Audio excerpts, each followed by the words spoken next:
Should we do escape plan? Go on then. Okay, so Sylvester Stallone is a professional jailbird. He gets sent into top security places to break out in order to test their security systems. In fact, he is the author of a manual on, how it is that you test security systems. He gets offered a top level super security, under the radar, it's off the grid. This one's off the grid. That's become so difficult to break out of. Yeah, no, but also it's off the grid. People aren't even going to... What's the grid? What does the grid show you? The grid, well, the grid is the thing, and then if you're off the grid, you're off the thing. You're off the rate. You're in the dark net. We've gone through the looking glass. So he gets sent off into this place which is off the grid, only to discover that he has been genuinely abandoned. He hasn't been sent in, he has been genuinely abandoned. What is he going to do, particularly... He's going to break out? Well, he might do. Right. He might do. But first, he has to get through the interview with Jim Caviezel. Here's a clip. Welcome to the International Detainee Unit Intake. I'm Warden Hobbs. Where's Warden Marsh? There is no Warden Marsh. But am I disoriented as I live? Mr. Portos, your intake is finished.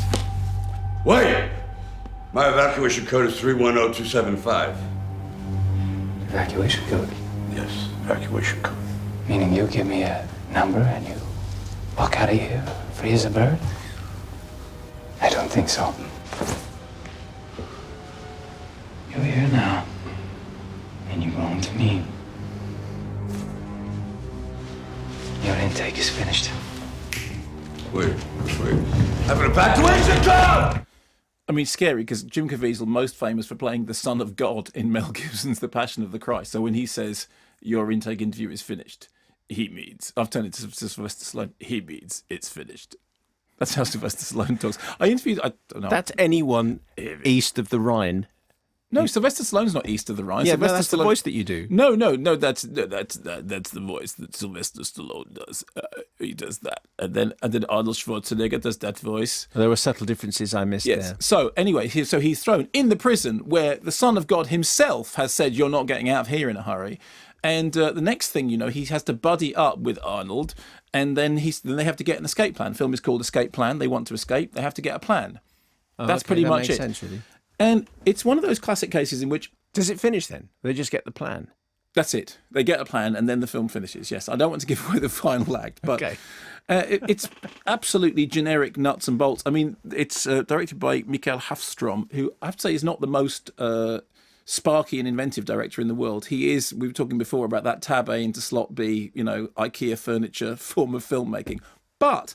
that said, and it's the first sort of full-on feature pairing of Stallone and Schwarzenegger. I mean, their paths have crossed on screen before, but it's the first, co-starring the two of them to get together at last.